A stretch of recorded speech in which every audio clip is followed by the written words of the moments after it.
Bonsoir et bienvenue, vous regardez 6,5. Auteur, comédien, homme de théâtre, Rémi Ténéron est l'invité de 6,5. Le retour du cultissime Fight Club dans un opus 2 et en roman graphique, Marcel Petrichol nous en parle. Le peintre coréen Kwang Go-hin est à l'honneur de la séquence art d'Alexandra Rose. Et notre invité se prêtera au jeu de notre questionnaire 6,5. Mais tout de suite, et comme chaque soir, c'est notre interview. Bonsoir Rémi Ténéron, merci d'avoir accepté notre invitation. Bonsoir, merci de m'accueillir. Je suis très heureux de vous accueillir sur le plateau de 6,5 pour la publication aux éditions Colonne de Inscrit dans le sang, une prose qui interpelle le lecteur, des mots parfois violents qui laissent aussi la place à l'amour. Ce sang, est-ce celui de la douleur, Rémi Ténéron? Oui, ça peut l'être. En tout cas, c'est celui qui coule, qui nous anime. Et qui à certains moments est questionné, aussi bien, est questionné génétiquement. Et du coup, se questionner de ce qui est à l'intérieur de ce sang. Et c'était mon idée à travers cette pièce. Ce qui est intéressant dans le livre, alors voilà, c'est une pièce. Quand on le découvre dans l'ouvrage publié aux éditions Colonne, Inscrit dans le sang, c'est qu'il y a un lien presque physique qui se noue avec le lecteur, parce que vous l'interpellez également, le lecteur. On ne va pas tout dévoiler, on l'a un petit peu dit en coulisses, notamment la fin. Mais en tout cas, vous interpellez le lecteur. Vous osez vous affranchir de règles littéraires pour être presque brutal dans votre relation au lecteur. C'est une écriture très intuitive, en fait, très organique, crue. Une écriture contemporaine, en fait. Le théâtre comme je l'aime, comme j'aime le lire. Et du coup, au fil du temps, justement, ça a beaucoup agi sur ma manière d'écrire et ma manière de développer. Ce personnage, François, c'est une introspection. Et bien sûr, c'est toute sa relation, en fait, à sa terre, à ses parents, qu'il dit. Et il le ressent plus qu'il ne le pense, en fait. Justement, sur cette relation à la terre, vous écrivez « Tu sens ma terre couler en moi, mon peuple chanter, témoin du lien, regarde là ». Et de rajouter plus loin « Les miens, ses bras, ses bouches, ses cœurs, ses regards, le lien, silence, jamais trop loin ». Relation charnelle, véritablement charnelle, à la terre, à l'autre, Rémi Ténéron. C'est aussi cela, votre livre. C'est aussi cela, et c'est surtout ce que j'avais envie de montrer d'autres. De la Corse et d'une manière plus générale de l'humanité, en fait, avec toute cette violence qui nous entoure. Beaucoup de choses qui sont faites autour de la Corse. J'ai écrit cette pièce à une période où je me questionnais un peu sur la série Mafiosa, par exemple, et sur ce qui était dit de la Corse, entre autres. Et du coup, j'ai eu envie de montrer que ce sang mêlé de plein d'origines, il pouvait avoir été éveillé différemment et du coup être plein d'amour. Oui, parce que vous questionnez le rapport à la violence, que l'on peut avoir, nous autres insulaires, également au rapport à la violence. Je questionne le poids du clan, le poids du groupe, le regard de l'autre. Et la difficulté justement à tenir son chemin et à regarder droit devant soi et à faire ses propres choix. C'est vraiment ce qui bouleverse. Alors le meurtre de son père bouleverse François, mais ce qui le bouleverse aussi, c'est cette difficulté en fait à pouvoir se libérer de toutes ces chaînes, de tous ces pieux qu'il porte au travers de ce poids du clan et des autres. François, c'est un personnage que vous aviez en tête rapidement, avant même l'écriture? Oui, j'ai un petit peu inventé une histoire à un oncle qui est décédé à l'âge de 9 ans, donc que je n'ai pas du tout connu. J'ai juste, donc je lui ai inventé une vie. Il a pu, comme ça, arpenter les chemins de son village et vivre quelque chose de différent. Il y a ce que vous venez de dire, le fait que vous interpellez directement le lecteur sur des thèmes qui, en Corse, ont une forte résonance. La violence, également l'amour, ce lien charnel que nous entretenons avec notre terre. Mais vous le faites très souvent de façon pudique. Il y a une plume pudique tout de même. Parce que, quelque part, l'écriture est aussi, pour moi, intimité. Du coup, j'ai envie de dire des choses. Ça passe à travers mes personnages, là, en l'occurrence, François, puisque, quelque part, je parle de ma relation à la terre, aussi à mes parents, à plein de choses, à ma famille.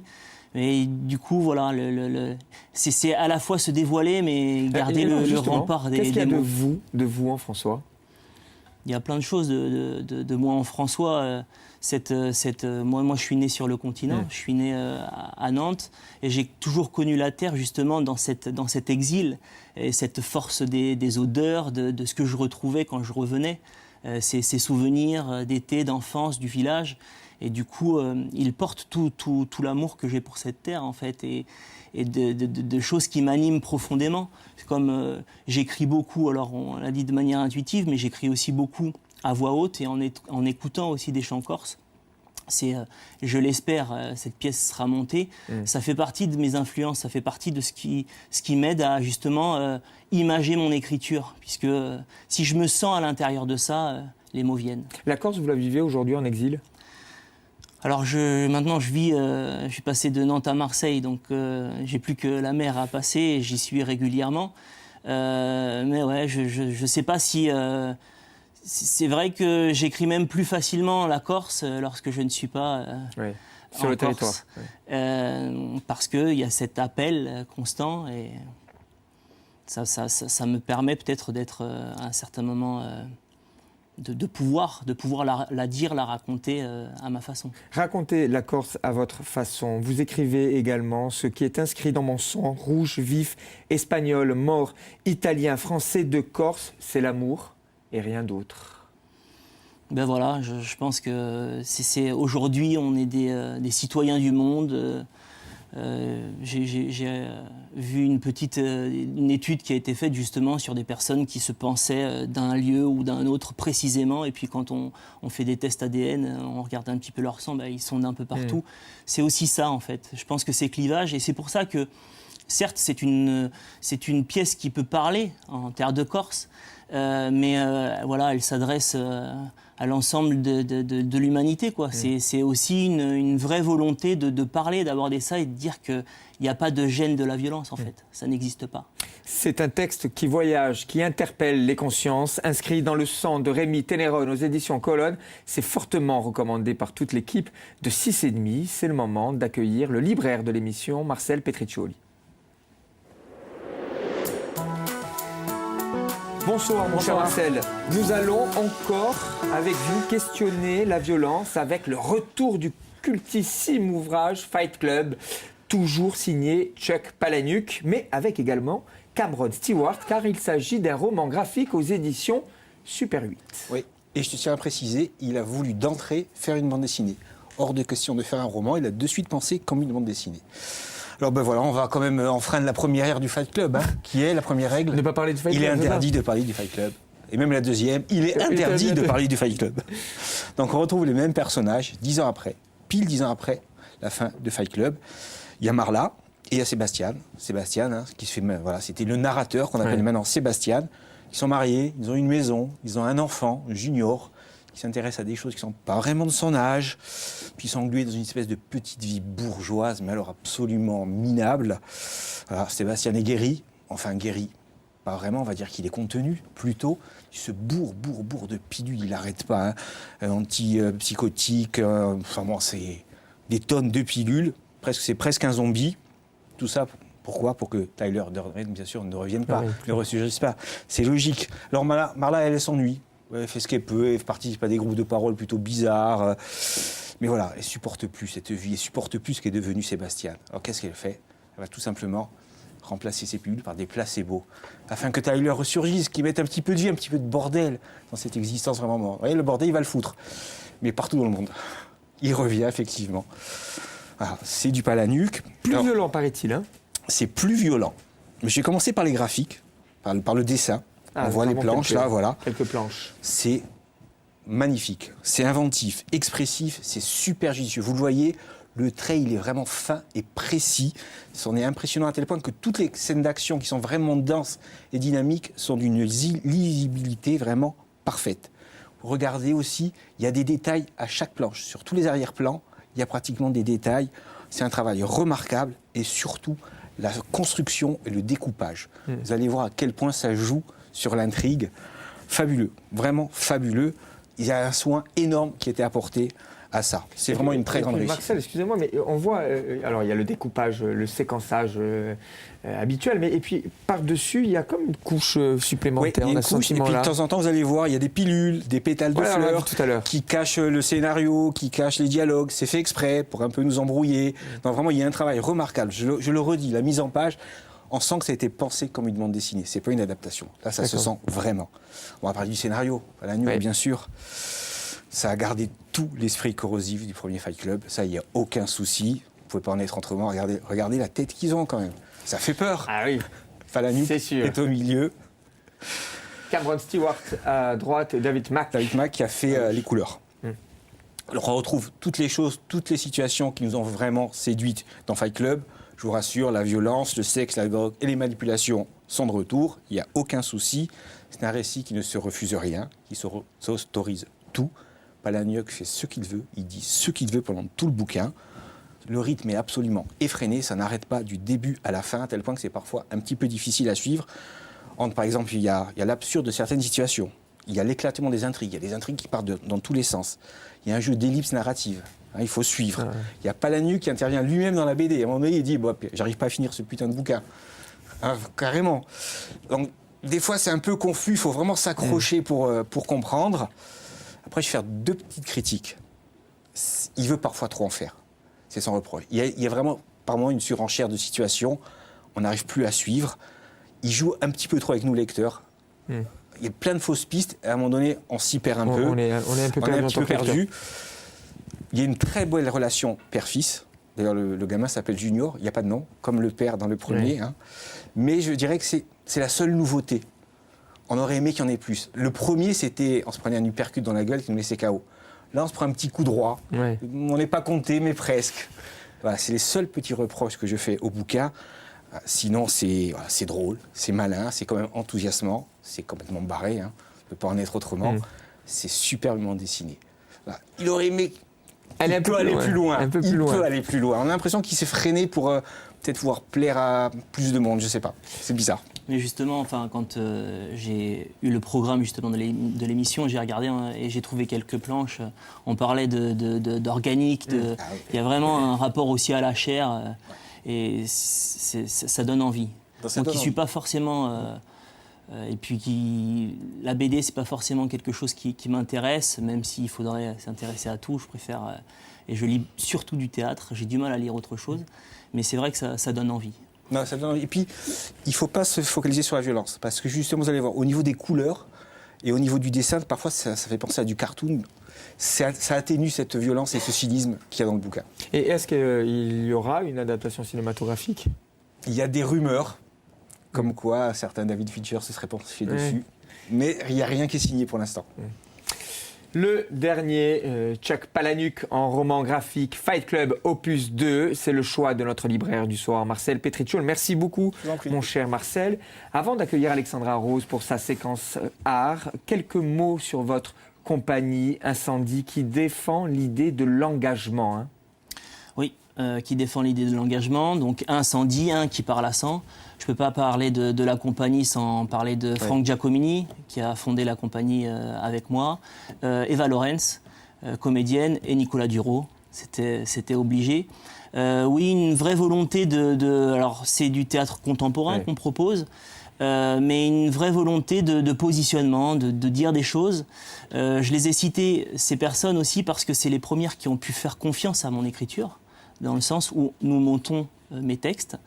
Et ce sont à chaque fois des textes en lien avec ce qui se passe dans cette société. On a questionné les médias avec Pupilles de la nature, on a questionné le monde de la rue avec Animal de ville, etc. Très critique d'ailleurs envers les médias. Hein. Comment ? Très critique d'ailleurs envers les médias. Oui, une satire d'une émission très connue. Des choses à dire en fait, et en même temps toujours cette question qu'on se posait un petit peu au début de l'interview sur cette rupture, ces choses chez l'homme. C'est ça qui m'intéresse aussi, d'aller voir un petit peu ce qui pose problème et n'être victime par exemple. Est-ce que c'est possible ? C'est ce qu'on questionne dans Pupilles de la nature. Justement, qu'est-ce qui va susciter de l'intérêt chez vous ? Plein de choses. Hein, si demain vous avez le désir d'écrire, vous écrivez sur la société contemporaine, un petit peu galopant, tout va très vite, mondialisation oblige, je l'ai dit, c'est un théâtre de l'engagement, c'est un théâtre exigeant également que vous proposez, ça le sent hein, dans l'ouvrage inscrit dans le sang, mais qu'est-ce qui va faire qu'à un moment donné, vous allez vous lever un matin et vous dire, c'est un sujet sur lequel j'aimerais poser ma plume? Déjà, franchement, la télé est un vrai j'imagine. Théâtre pour moi et j'aime beaucoup en fait écrire sur l'actualité. Quand j'entends les choses revenir de manière cyclique, j'ai écrit Kamikaze de cette manière. Là, je viens de finir une pièce qui s'appelle Résistance aussi, où on parle de révolution et de soulèvement. Donc vraiment, c'est ça qui m'interpelle en fait. Essayer de me mettre à l'écoute de ce qui se passe dans le moment présent, de prendre la teneur de la rue, aller à une manif, voir ce qui se passe. Ça veut dire que quand vous voyez, vous entendez ce qui se passe autour de Nuit debout, ça peut interpeller votre conscience? Oui, ça peut. Et puis, je vais essayer de vivre les choses comme je l'ai fait sur Animal de Ville, où je vais carrément dans la rue, je m'assois, j'essaie de ressentir le bitume, de ressentir la chaleur ou le froid ou tout ça. Et le théâtre dont on parle, c'est aussi un théâtre en fait de physique, vraiment. Je parle de mes ancrages, incendie, de nos ancrages. Nos ancrages, c'est Antonin Artaud. Et après, de manière plus récente, c'est Grotowski, par exemple, avec cette notion d'acteur saint et de sacrifice, en fait. Et de subversion ? Et de subversion, du coup. En fait, comme si on ne jouait pas pour le spectateur, mais à travers lui. Ouais. Comme si voilà, les corps étaient faits pour ressentir des choses et quelque part expier une société, la questionner et sortir et après avoir sa posture de citoyen et pouvoir agir et non subir la société dans laquelle on vit. Artiste et citoyen, c'est également l'un des artistes que va nous proposer Alexandra Rose dans sa séquence art. Artiste et citoyen, avec le peintre Kwango Chim, je sais pas, Xaviaf n'est pas là, donc on ne peut pas connaître bien la prononciation. Je lui ai demandé un conseil, il m'a dit Kwango Chim. Kwango Chim. Voilà. C'est votre choix du soir. C'est mon choix du soir. Alors Rémi, moi je vous ai observé sur la toile, j'ai regardé Chico, je vous ai vu sombre, underground, et c'est très bien parce que du coup je peux vous présenter cet artiste pour qui j'ai eu un véritable coup de foudre. Donc, Kwango Chim, coréen basé à Séoul d'une 30aine d'années, il réalise des portraits abstraits d'une violence et d'une souffrance à couper le souffle. On peut le voir là. Alors j'ai regardé aussi certaines vidéos. C'est vrai que c'est hyper intuitif aussi. Ouais. Alors c'est de très grands formats, tellement grands qu'il est obligé de se faire des échafaudages pour peindre. Il en fait aussi des plus petits avec la particularité de se bander les yeux. Alors ça a fait rire nos amis, n'est-ce pas ? Le coréen qui se bande les yeux. Et du coup ils sont beaucoup plus abstraits quand les yeux sont bandés par la force des choses. Et alors c'est un mélange de peinture à l'huile, de charbon de bois. Alors, il travaille la matière, il écrabouille, il jette, c'est super violent. Et il s'inspire de Bacon, qu'il aime beaucoup. Il l'a peint plusieurs fois. Il expose dans de très grandes galeries, notamment à New York. Voilà, il est jeune, il est talentueux, il a la côte. Et alors, moi, je suis ennuyée parce que je suis censée vous parler très longtemps de ce qu'il fait. Mais j'ai été complètement scotchée. Voilà. Je suis tombée sur lui et je me suis dit, mais qu'est-ce que c'est que ça ? Et j'ai passé toute une soirée à regarder ses tableaux, à regarder des vidéos. Et moi, j'ai le souffle coupé face à ce déchaînement. Et surtout les regards. On voit souvent, il y a les regards qui vous transpercent. Moi, j'ai qu'une envie, c'est de m'asseoir et de regarder en silence. Je sais, ça ne se fait pas à la télé, mais... Mais vous pouvez, vous le faites bien. C'est bien, les silences. Déchaînement de sentiments dans la toile. En ce sens, Alexandra, c'est ce qu'on se disait dans les coulisses, ça se rapproche également de votre univers quand on lit Inscrit dans le sang. Il y a ce déchaînement-là d'émotions qui est jeté presque. En fait, vraiment, quand je disais ce type de théâtre, c'est poser son cerveau et plutôt venir en tant que spectateur et voir que le théâtre, c'est être ici et maintenant et voir ce que ça fait à l'intérieur, en fait. Et c'est vrai que quand j'ai regardé des vidéos sur la façon dont il peint, la façon dont il touche la matière, dont il évolue même, on le voit progressivement se faire un chemin pour se frayer un chemin, pour sortir de la pièce et avancer, de la toile et avancer comme ça. c'est vrai qu'il y a quelque chose de très intuitif, de très... il le vit, quoi. Ouais. Il le vit vraiment dans le corps. Oui, il y a Donc, une véritable j'ai souffrance ressenti au un petit peu moment la même de... chose que vous. Ouais. Et une belle spontanéité. Voilà. Voilà, tout à fait. Ben, c'est un bon choix, Alexandra. Comme Oui. chaque soir, le peintre Congo Chine dans la séquence art d'Alexandra Rose. Merci beaucoup, ma chère Alexandra. C'est le moment dans notre questionnaire 6,5.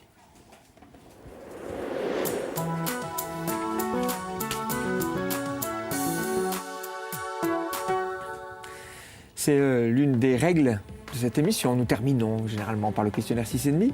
Que trouve-t-on actuellement sur votre table de nuit, Rémi Ténéron? Alors du chocolat noir avec des amandes. Uniquement du chocolat noir avec des amandes. Uniquement. Je lis dans mon Essentiel, bureau. ceci dit, pour le Je chocolat. lis dans mon bureau et sur ma table de nuit, il y a quelque chose à grignoter. Et vous, de temps en temps, dans la nuit, vous vous levez. Voilà. En quoi excellez-vous? Alors je fais plein de choses. Hein. Ouais. Je joue au football, je pêche, je fais du théâtre, j'écris. Mais si j'excellais dans quelque chose, ça se saurait. Vous croyez? Bonne réponse. Votre mot préféré? C'est théâtre. Ouais. Ça a considérablement changé ma vie. Et, À la fois les auteurs et à la fois ce que je vis au plateau, moi et avec les autres. et est-ce qu'il y a un auteur qui a justement complètement bouleversé votre quotidien? C'est Artaud, Antonin Artaud, sans hésitation. Le mot que vous détestez? Courtisan. Justement, Oui. tout à l'heure, voilà, c'est mon côté un peu subversif. Tout à l'heure, on parlait d'acteur saint, de sacrifice. Eh bien, l'opposé, c'est l'acteur courtisan. Ouais. Là, une forme de séduction, faire ce qu'on attend. Voilà. Donc, courtisan, ça ne me plaît pas du tout. Votre héros de fiction? J'ai pensé au capitaine dans Parfum de femme. Capitaine Fausto, ouais, c'est ça. Vittorio Gassman. Vittorio Gassman. Parce que justement, la haine, l'amour, la rage, la douceur, tout ce qui fait de nous des êtres vivants. Ouais. Votre héros dans la vie réelle? Je pense que ça se lit bien dans mon livre. C'est mon père. C'est une relation très particulière et justement, c'est aussi l'écriture, je vous disais, l'écriture est d'intimité, c'est aussi une manière pour moi d'exprimer des choses aux gens qui m'entourent et dont... Oui, vous dévoilez des choses aussi sur cette relation. Je dis une plus pudique, mais alors sur ce point-là, c'est peut-être le moment, la parenthèse même dans votre écriture, où on sent qu'il y a une émotion qui submerge presque votre plume. Oui, parce que pour moi, c'est vraiment ça qui crée le rapport à la terre, en fait, et c'est ce qu'on y fait. Oui. Par exemple, c'est... donc sans dévoiler plus ou moins, mais on a des allers-retours entre passé et présent. On comprend en fait cette difficulté de François à travers ces allers-retours. Et par exemple, il y a des parties de pêche avec son père, des explications. Et c'est des choses qui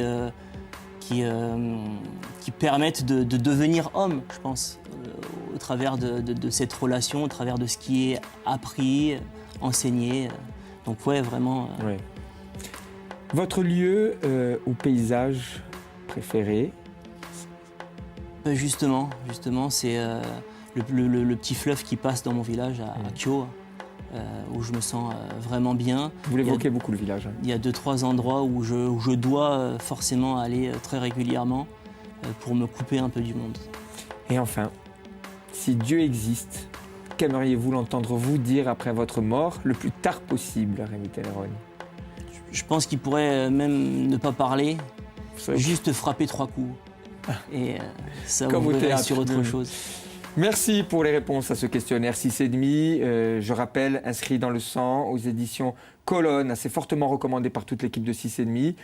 C'est une claque, on peut vous le dire. Marcel, le libraire de 6,5, n'en a pas parlé, mais il a loué dans les coulisses la fulgurance de votre écriture.